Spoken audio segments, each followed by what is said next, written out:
नाज़रीन, अवामी न्यूज़ में ख़बरनि जो सिलसिलो जारी है। इन वक्त असीं तव्हांखे खिपरो में ख़बर ॾींदा हलूं त कराची में दहशतगर्दनि हथां क़त्ल थियल मज़हबी स्कॉलर मौलाना आदिल ख़ान शहीद जे क़ातिलनि जी गिरफ़्तारी जे लाइ साहबा रज़े जी शान में गुस्ताखी कंदड़नि जी गिरफ़्तारी जे लाइ अॼु खिपरो में उलमा एक्शन कमेटी जे सॾ ते जामा मस्जिद खिपरो मां मज़हबी अॻवान मोहम्मद यूसुफ समो, हुसैन जुणेजो, कारी शाहिद क़ाइम खानी, मौलाना इलियास समी पठान, मौलाना वज़ीर अली ज़मीर मलिक ऐं ॿिनि जी अॻवानी में एहतजाजी रैली कढे हथनि में बैनर खणी खिपरो मेन चौक ते एहतजाजी मुज़ाहिरो कयो वियो। मुज़ाहिरे खे ख़िताब कंदे अॻवान चयो त फौरन मौलाना आदिल ख़ान शहीद जा क़ातिल गिरफ़्तार करे साहबा जी शान में गुस्ताखी कंदड़नि ख़िलाफ़ सख़्त क़ानूनी कार्रवाई कई वञे। हुकूमत केस दाख़िल हुजण बावजूद जवाबदार गिरफ़्तार नथा करे, जंहिं करे साहबा जी शान में गुस्ताखी करण वारा वाक़िया वधनि पिया ऐं असांजे पुरअमन एहतजाज जो को नोटिस न वरितो वियो। इन करे साहबा जे आशिकनि में सख़्त कावड़ जी लहर छायल। हिननि हुकूमत खां मुतालबो कयो त फौरन जवाबदार गिरफ़्तार कया वञनि, ॿी सूरत में सख़्त एहतजाज कयो वेंदो।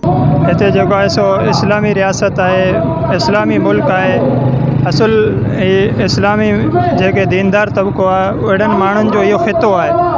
हुकूमत जूं ज़िम्मेदारियूं थियनि थियूं त उन्हनि खे तहफ़ुज़ फ़राहम करे, जेके वॾा उलमा आहिनि, जेको असांजो इल्मी सरमायो आहिनि, इल्मी असास आहिनि, उन्हनि खे सिक्योरिटी फ़राहम करे। इन करे किरदार नज़र कोन थो अचे त जॾहिं हुकूमत पाण चवे थी त मुल्क जे अंदरि दहशतगर्द दाख़िल थी चुका आहिनि, जॾहिं दहशतगर्द दाख़िल थी चुका आहिनि त उनजी रोकथाम छो कोन्हे? जॾहिं उनजी रोकथाम न थींदी शहर मुल्क में जेको आहे दहशतगर्दी थींदी। ऐं हिन मुल्क जे अंदरि जॾहिं ॿिया कानून आहिनि, क़ाइदे आज़म जे लाइ कानून आहे, भुट्टो साहब जे लाइ कानून आहे, बेनज़ीर जे लाइ कानून आहे, ॿियनि जेको आहे सियासतदाननि लाइ या मुल्क वतन जा जेके मुहिब वतन माण्हू आहे उन लाइ कानून आहे, त हज़रात साहब किराम लाइ छो न आहे? हज़रात साहब किराम ऐं अहले बैत उज़ाम रिज़वानुल्लाह ताला अलैहिम अजमईन जे लाइ कानून छो न आहे?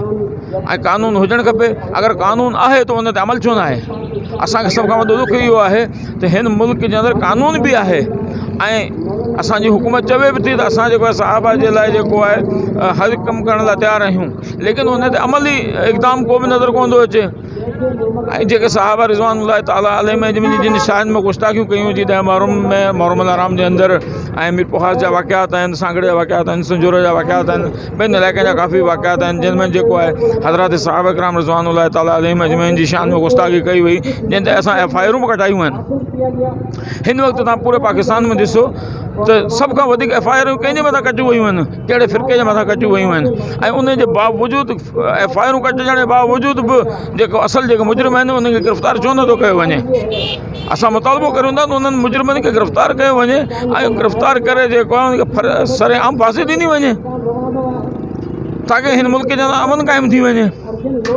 ऐं उलमा किराम जा जेके क़ातिल आहिनि, उलमा किराम खे छो क़त्ल कयो वियो? मौलाना आदिल ख़ान साहब खे छो क़त्ल कयो वियो? सिर्फ़ु उनजो दो इहो हो त उन हज़रत सैयद अबू बकर सिद्दीक़ रज़ी अल्लाह ताला जे दिफ़ा जे लाइ ऐं ॿियनि साहबा जे दिफ़ा जे लाइ जेको आहे बरसरे मैदान आयो।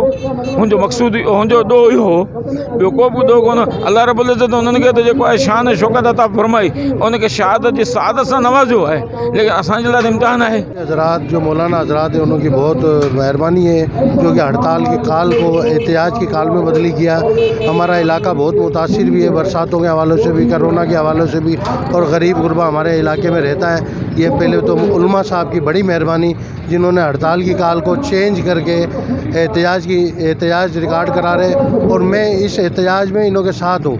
और ये जो है कि पाकिस्तान का अमन ख़राब करने वाले लोग हैं, खुदारा मैं पाकिस्तान के वज़ीर आज़म, वज़ीर आला सिंध और यहाँ के जो भी हमारे इदारे हैं उन्हें अपील करता हूँ, लिहाजा उन्हें जो कातिलों को गिरफ़्तार करके समझा ना, इन्हों का इजालत किया जाए और इन्हों का एहतियाज को ख़त्म कराया जाए।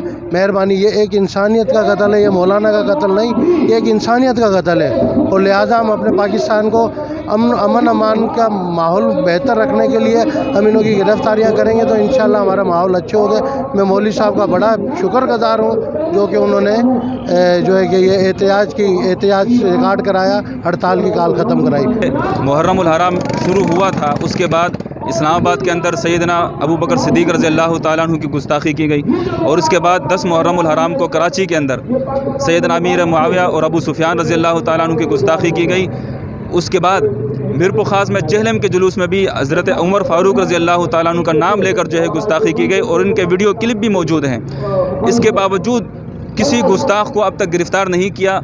होना तो ये चाहिए था कि इनके गुस्ताखों को गिरफ़्तार किया जाए, कैफर किरदार तक पहुँचाया जाए, और जिस शख्सियत ने इसका بیڑا اٹھایا کہ ان گستاخوں کو گرفتار کیا جائے اور ان کو کیفر کردار تک پہنچایا جائے۔ مزید خبروں اور تفصیلات کے لیے وزٹ کریں ہماری ویب سائٹ www.awami-newshd.com۔